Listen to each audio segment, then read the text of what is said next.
What's going on, guys? JSGC here, and we are here for another Manchester City transfer update. I'm rolling out daily Manchester City transfer updates for everybody to enjoy every single day throughout the summer transfer window. So if you want to stay up to date, first and fast with the latest Manchester City transfer news, then make sure you do subscribe, press that red button, press the bell and put your push notifications on. Aiming for 19k subscribers, less than 600 subs away, so any help towards that would be much appreciated. Don't forget also you can find my social media links there in the description below and sliding across at the bottom of the screen if you want to go and follow me on my Twitter and Instagram. My email also in the description below too if you want to hit me up for any sponsorships for any videos or any general business inquiries. Also, my Twitch link is in the description too if you want to go and follow me on my Twitch. Leave a thumbs up as well if you do enjoy this video. 400 likes is the like goal, so if we can hit that, that would be fantastic. And lastly, most importantly, let me know your thoughts in the comments below of what you made of these transfers. Without further ado, let's crack on with this video. We're going to start off with the contract news, and we've got an update on Riyad Mahrez. Now, Manchester Evening News, they are reporting Manchester City, they're delighted with Riyad Mahrez's performances on the pitch over the last season. They're also delighted with his attitude and commitment to the club, and apparently with Riyad Mahrez wanting a new deal at Manchester City, which has delighted Manchester City that he wants to sign a new contract after he was previously linked with the exit door just a couple of months ago. Real Madrid was sniffing round. Manchester City are delighted with that, and Man City would like to offer Riyad Mahrez a new deal as well. He's got 2 years left on his contract. I'd like to see that happen, so I'm hoping Manchester City and Riyad Mahrez can get that done and get Riyad Mahrez on a new long-term contract at Manchester City, because he's just been fantastic this season for City and definitely an asset that City need to be making sure that they keep hold of. Still got great fond memories of that performance against PSG in the Champions League semi-final. Wow. Anyway, moving on to the outs, got an update on Tommy Doyle. He's wanted apparently by 10 Championship clubs on loan. That's according to Football League World.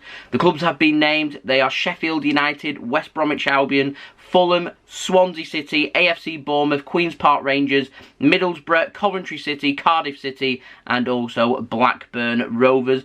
I was expecting Tommy Doyle to possibly be staying at Manchester City and staying in and around the first team squad, but I would say a loan probably would make sense, and so if he is loaned out, you would think it would more than likely be to the Championship for him to get regular first team minutes and test just how good he can be. Now, moving on to our final update of the outs. It comes in the form of an update on Lukas Nmecha. I did literally just catch this on my last transfer update, but I'm going to give more details now. Lukas Nmecha, though, he has officially joined Wolfsburg on a permanent transfer. The fee is £11 million.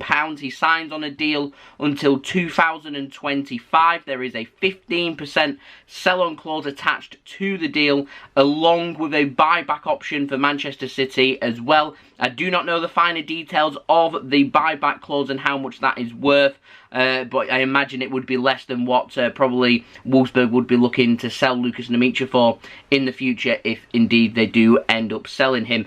I think that's a really good deal for us. Wolfsburg are getting themselves a very good striker in Lukas Nmecha as well. Lukas Nmecha is looking to really kick on, scoring the winning goal at the European Under-21 Championships this summer. He wants to go to Germany. He wants to try and prove himself out there and see if he can get into the German national team will be his ambition. And I feel like the best and easiest way of him doing that would be playing regular first team minutes in the Bundesliga, which is what he secured on a permanent transfer as well. I hope he goes and smashes it, wishing him all of the very best. Yeah, best of luck there to Lukas Nmecha. Now, moving on to the ins, got an update on Ben White, of course, once considered a contingency at Manchester City should Aymeric Laporte leave. By the way, it's looking like Aymeric Laporte will not be leaving Barcelona. Don't have the cash, don't have the funds. They won't be buying Aymeric Laporte this summer, so he will be looking like he will stay at Manchester City. So it looks like Ben White to Man City is automatically a no-go, but it's looking even more like a no-go,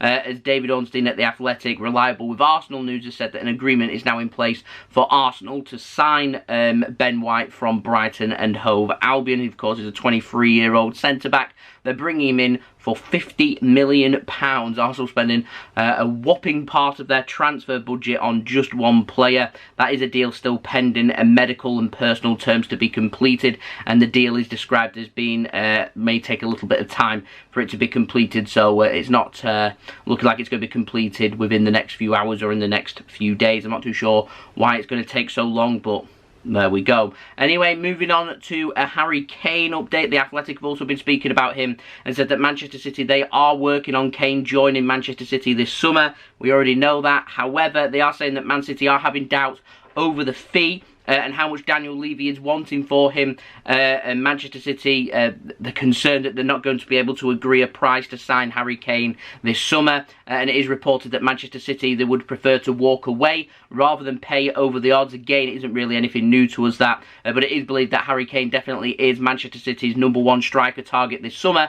and that is what Manchester City are looking to try and get done for this summer, to bring a striker in. It's going to be a very expensive transfer. It's a transfer that I'm not expecting to have much information on until after the first game of the season, so well into August, once we've played Tottenham Hotspur and that's out the way. That's one little hurdle sorted, because they won't want Harry Kane lining up against Spurs in that first game of the season playing for Manchester City, and then it's all about if Harry Kane's going to force the move, but we need to wait for him to come back off his holidays, which isn't probably going to happen until roundabout when the Community Shield is.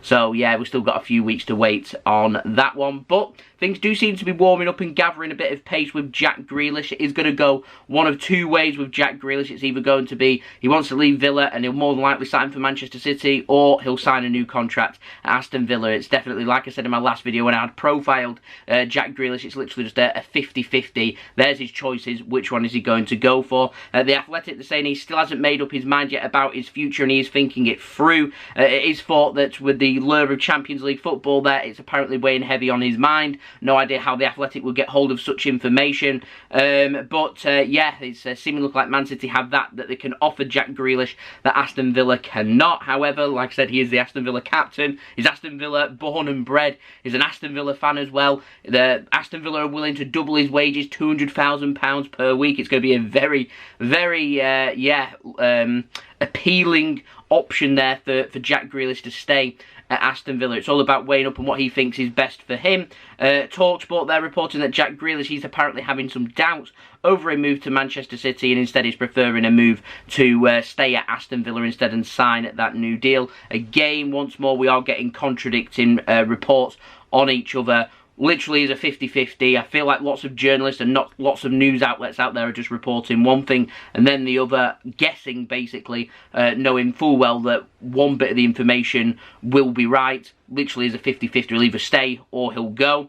And then I have a feeling the ones that are guessing and guess correctly are then going to start suggesting that they're ITK, that they're in the know, which simply isn't the case. What we need to wait for next is Jack Grealish, again like Harry Kane, to return from holiday to make his decision to sort out his future, which again I'm not expecting until probably late July and into August. So I'm expecting it to be a very busy little period for Manchester City heading into August and heading into the new season. It's all about what City can get sorted out in the next couple of weeks. Transfers do not take days to completely take weeks, so Man City will need to be having discussions with clubs about how much money they're wanting, that like with Aston Villa for example. If Jack Grealish isn't going to sign his new deal, how much are they looking for? What are we looking at? Personal terms apparently already been agreed with Jack Grealish, so Man City know the price that they need to pay, need to be in constant update with his representatives and trying to sort stuff out. Transfers are complicated, it will take time. Just bear with me and bear with it. It will happen eventually. I'd be very surprised if there isn't any incoming for Manchester City this summer, but we'll cross that when we get to it. I'm still waiting upon Man City to start livening up the transfer window. It is starting to get warmer and warmer, literally not just in the transfer market, also here as well. I'm pouring in sweat, I'm sweltering, it's roasting here right now. But yeah, I'm expecting Manchester City to start going through their gears and upping the ante and getting some transfer stuff sorted. And like I said at the beginning of the video, I will keep you guys up to date every single day with the latest Manchester City transfer news. So do make sure you subscribe if you haven't already. Press that red button, press the bell, and put your push notifications on to be notified immediately for when I do upload. You want to stay up to date every single day with the latest Manchester City transfer news, so do subscribe. Also, don't forget social media links in the description below and sliding across at the bottom of the screen if you want to go and follow me on my Twitter and Instagram. My email also in the description below too if you want to hit me up for any sponsorships for any videos or any general business inquiries. Leave a thumbs up if you do enjoy this video. 400 likes is what I am aiming for. Let me know your thoughts as well of what you made of these transfers in the comments below. And lastly, go and check out my Twitch link. You can find that in the description below if you want to go and follow me on there. That would be great. And I'll see you guys again tomorrow for the next daily Manchester City transfer update. I've been JSGC. Thank you everyone for watching. I hope everyone is safe and well. Peace. Ciao for now.